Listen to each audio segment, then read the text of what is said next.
Hi. Um,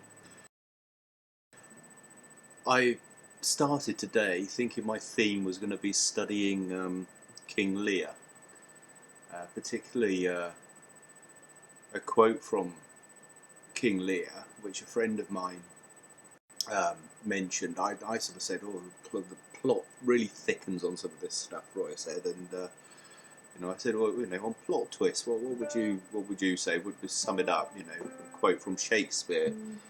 And he said, "Well, King Lear, I think it's Edmund says, no, maybe it's not Edmund, but says, now I will reveal my darker purposes." And I kind of have managed to look a bit of Lear today and sort of found a whole bunch of interesting quotes and started posting them to my Facebook account. Then I realised, that this is all very Kenneth Williams and his famous quote about quotes. In fact, thinking of times looking at the MLP guitar forum, and I miss the guys there in the gas group. There's a guy that posts there that goes by the nom de plume of Axe, and Axe used to call people quotards, retards, quotards. I just remembered that. It's very funny. Anyway, this is kind of, I haven't picked a guitar up for a few days. I've been really quite into researching, reading around some stuff. I've been trying to find the answer to a particular question, and I've been meaning to come back to a guitar video, and it's one of the last guitar videos I watched before I had a break from actually learning for several hours a day, as opposed to picking up and wiggling. It's a guitar lesson, a guitar harmony lesson. So I'm going to play that harmony lesson now, and then the title of this video is Plurality and Context. So first of all, let's just give the context here in playing this video.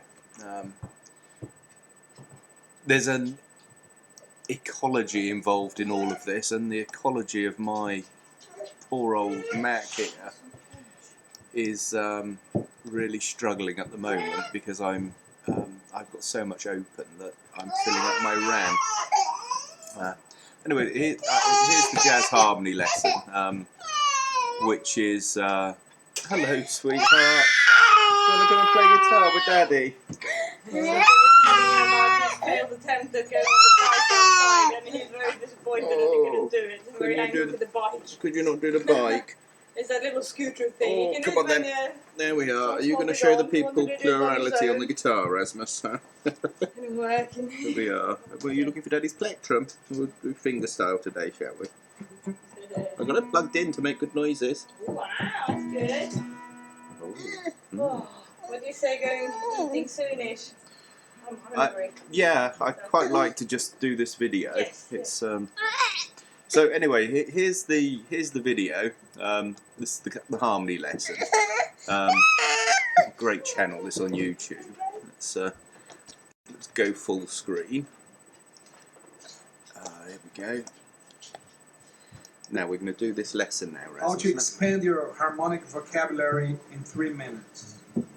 To understand this little lesson, you have to be aware of this type of chord, like major, minor, minor 7 flat 5. This drop 2 voicings, or in other words, chords that are made of root, 5th, 7th, and 3rd. So if you know this type of chord, you can start off. Grab a F major 7th chord, 1, 5, 7, 3. Now transform it into a minor 7 flat 5 like this. So first step, F major 7.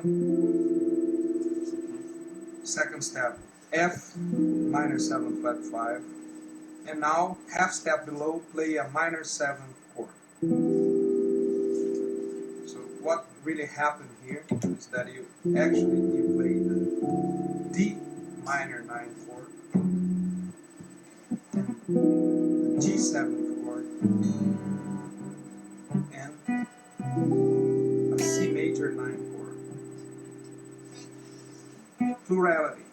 This is the fact that a chord has more than one name and more than one function.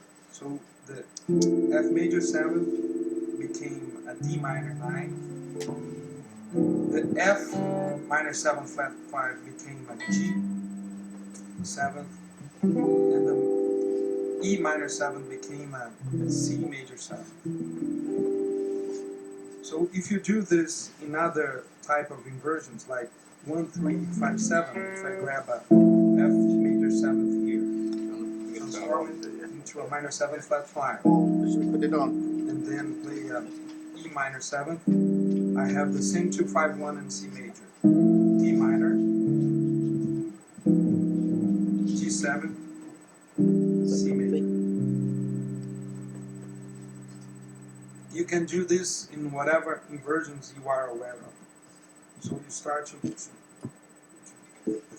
things like this. Now I grab the C major 7, transform it to a minor 7 flat 5, and then minor 7. So I made a 2, 5, 1 in G major now. E minor 7, D7, I'm sorry, D7 and G major.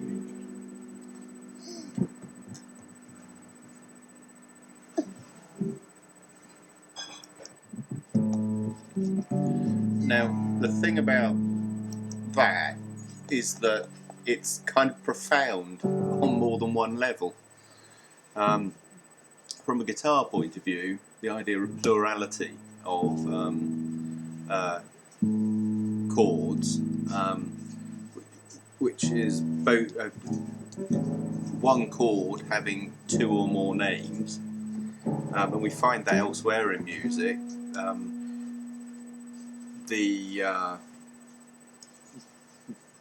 The concept of enharmonic notes is a plurality. The concept of the modes, they have pluralities, and also scales have pluralities. It's applied to chords, applied to the seventh chords like that, as has just been demonstrated in the video, is really very interesting. Well, it's more than interesting. It's fundamental. It's very profound. So, just moving on, what I'm going to do now is just play a slideshow. I'll keep it short for now. This is some photos I took this morning at breakfast. I admired some really lovely flowers, which been picked from outside, and I thought, I'd really quite like to get quite a close-up shot of these flowers. And then, when I was getting them in the viewfinder, I saw the picture of the sun on the suntan cream behind them, and thought, well, it's kind of a still life. There's the sun on the flowers. And then I sort of started to just think of, wow, what's the wider picture here? There's that plastic bottle and the sun and the flowers, and there's the artificiality of plastic, all the recycling stuff to do with that. But then it's also protecting the suntan lotion will protect us. And then I thought, well, this is just a still life. You just have a flower, but it's in its own little ecology here. And then I realised that the ecology of it was our family here. And so I thought, well, if I widen the view, and then widen the view still further, and widen the view still further, well, then it's a photograph, and it's, you know, an observer, and you can you can imply meaning. I mean, I've had and been quite interested in allegorical painting recently, and so I then sort of developed the idea further to take a picture on a timer, so I could be in it too. So that gives the final final context. It's a still life and a family portrait, which starts life as just a still life of some flowers, and then it transforms to a family portrait in which you can virtually not see the flowers, or the flowers have little meaning. In the context of the idea of plurality and the plurality of guitar chords, I must say I felt that was such a big concept for me in music, that I've really been thinking about that a lot, and reading about, you know, reading about things that matter and I care about, that I want to express through music. And I've really felt that the plurality message in that video has taught me a huge amount about guitar, but also a huge amount about life. And it's an example of how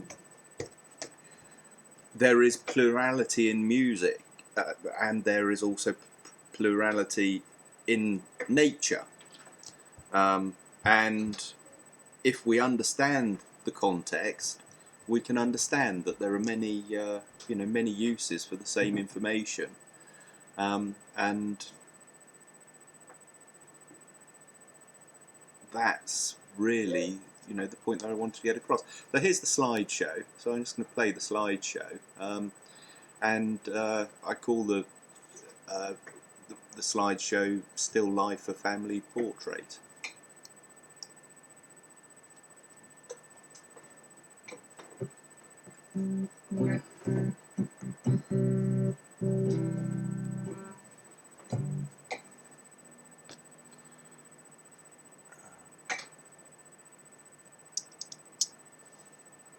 What I'm going to do is get my acoustic guitar out, because the processor, the ecology of my computer is so overloaded with the processor and whatnot, that I'll play with my acoustic, and I very much hope that the screen capture I'm actually in the middle of doing will work. Daddy's just going to get his other guitar out here. Look, Rasmus.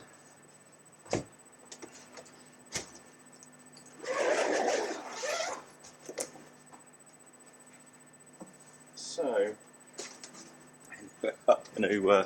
I'm just going to jam along as the thing plays. I mean, obviously, you could get into all sorts of other things, like put on. I mean, one thing I could do is just play one chord all the time with different rhythms,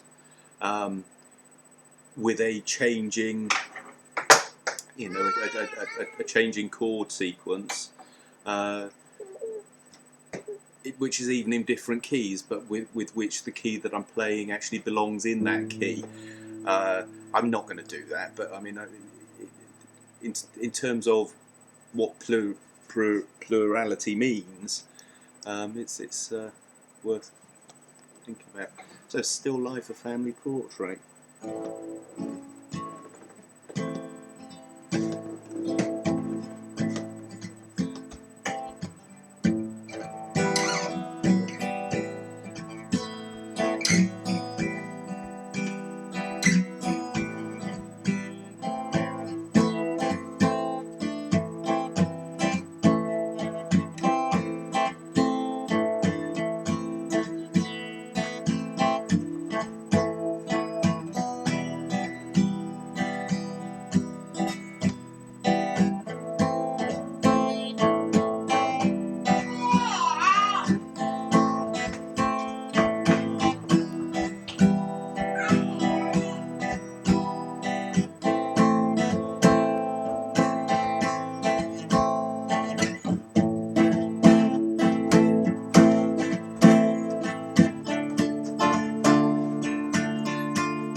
and thanks for watching.